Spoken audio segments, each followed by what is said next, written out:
Selamat datang di rumah kita, the best place, full of love. Hari ini kita kedatangan narasumber yang wow banget. Beliau penerima beasiswa PMDSU. Nah, langsung saja kita sapa narasumber kita. Selamat datang Dr. Della Karisma, SPD MSI. Wow,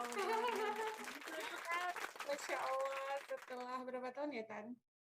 tiga kali, Terakhir udah 3 tahun nggak jumpa. 2019 nggak sih? Berarti 2 tahun ya? Oh, 2 tahun ya. A few moments later. Terima kasih sebelumnya Della sudah menyempatkan waktu dan bersedia untuk share informasi berkaitan beasiswa PNSU ini. Semoga bisa bermanfaat bagi teman-teman rumah pada kesempatan kita kali ini.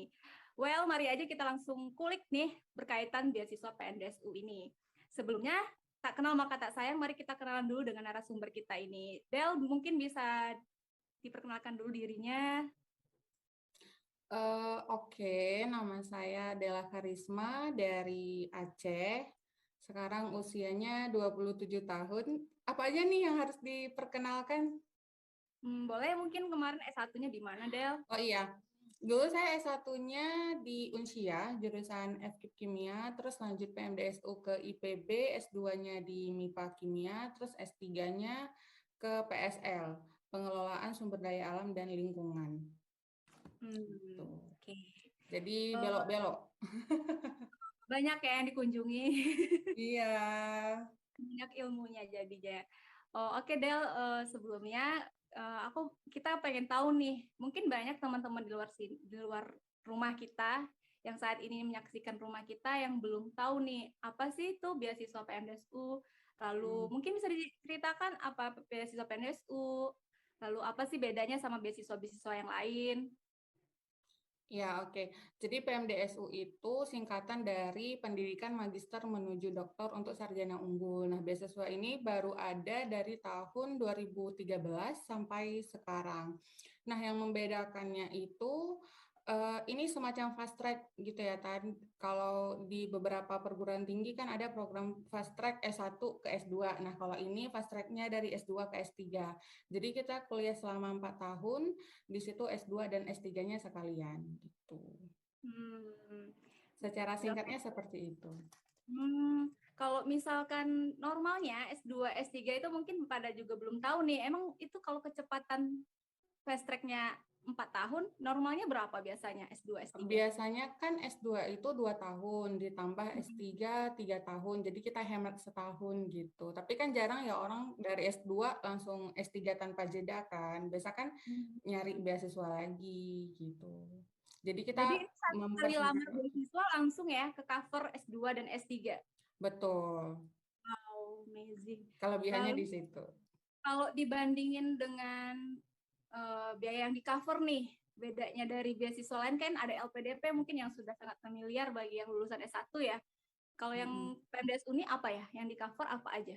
Yang di cover itu biaya hidup sama biaya penelitian. Nah, biaya hidup itu kan memang dikasih per bulan ya. Tapi di pertama kali kedatangan itu ada biaya perjalanan. Tapi itu cuman ada di pertama datang dan pulang.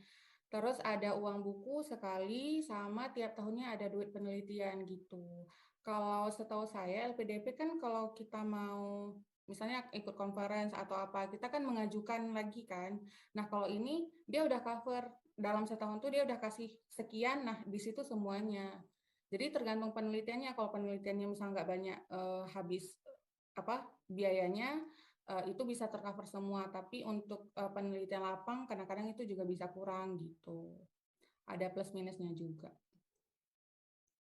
Wow, menarik sekali ya. Ternyata hanya dalam satu kali langkah kita bisa dapat semuanya gitu ya. Nggak perlu lagi kalau mau memperoleh untuk biaya penelitian, mikirin lagi penelitiannya.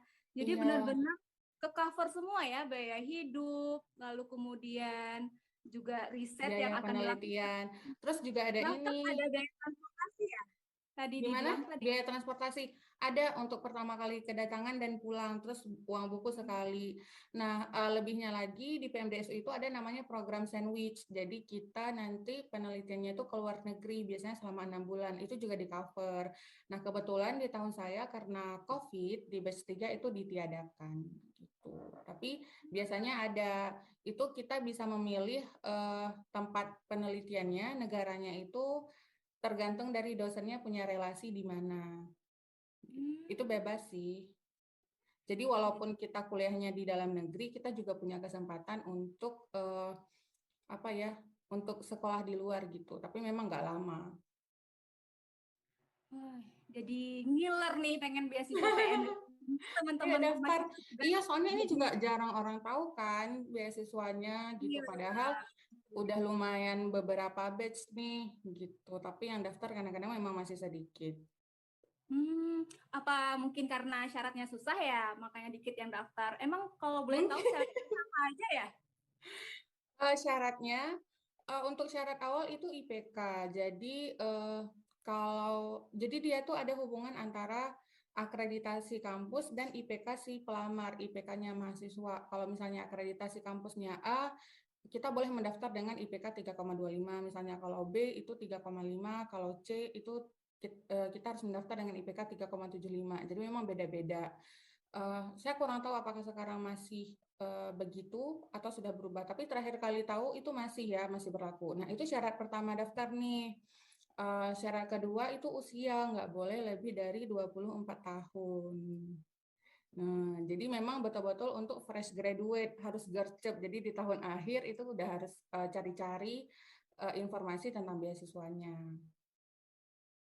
Gitu. Oh, gitu ya kira-kira kan syarat-syaratnya.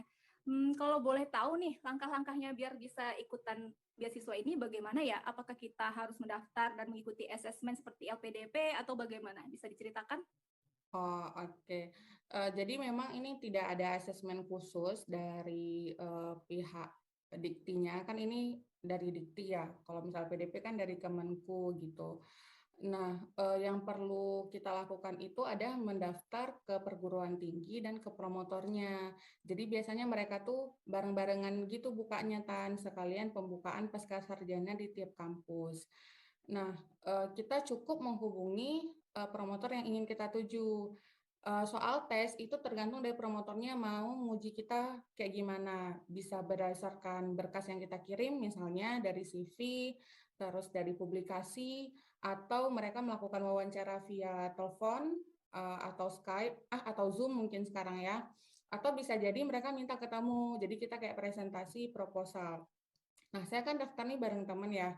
Memang beda kalau promotor saya ini cukup melihat dari berkas yang kami kirimkan via email. Jadi dulu tuh saya kirim CV, TOEFL, sama publikasi. Terus sedangkan teman saya ini dia diminta datang ke kampusnya, ke kampus tujuan, terus presentasi proposalnya. Jadi memang tidak ada apa ya aturan khusus tesnya seperti apa, tergantung promotor yang kita tuju. Gitu.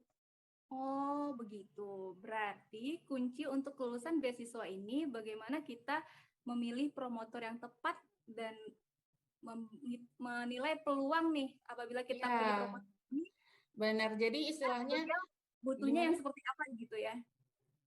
Iya, 50% pasca sarjana. Kalau saya bisa persentasekan, itu kelulusan kita ditentukan sama kampus pasca sarjana dan si promotor. Kan daftarnya beda-beda nih ya. Kita daftar ke kampus dan daftar ke promotor. Nah, kalau kita lulus di promotor tapi nggak lulus di kampus, itu sama aja. Atau misalnya lulus di kampus tapi nggak lulus di promotor, itu sama aja.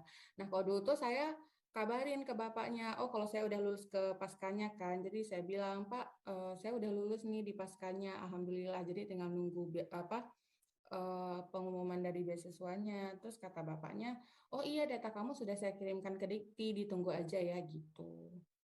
Oh, begitu ya. Jadi terpisah ya. Ketika kita daftar beasiswa Terpisah, ini, kita juga harus mendaftar di kampus tempat promotor itu berhome base gitu ya. iya Jadi benar. kalau jika misalkan di tes kelulusan kampusnya tidak lulus, namun promotor mengajukan nama kita, otomatis kita juga tidak akan lulus dari beasiswa tersebut ya. Jadi harus dua-duanya lulus begitu ya. Benar, ya. Dua-duanya harus lulus. Terus nanti kita juga ada daftar ke Diktinya, tapi itu kayak semacam formalitas aja, kayak ngisi data beberapa. Tapi yang sangat menentukan kelulusan kita adalah promotor dan pascasarjana. Wah, sepertinya teman-teman rumah kita mungkin ada beberapa yang tidak tahu itu apa sih promotor, bagaimana kita bisa tahu promotornya siapa saja, dan apa tips dan trik agar kita bisa dilirik oleh promotor. Mungkin Della bisa share kemarin bagaimana bisa akhirnya menentukan, oh Bapak ini saya mau daftar ke Bapak ini deh, gitu. Bagaimana kemarin mulainya mencari informasinya? Iya, jadi promotor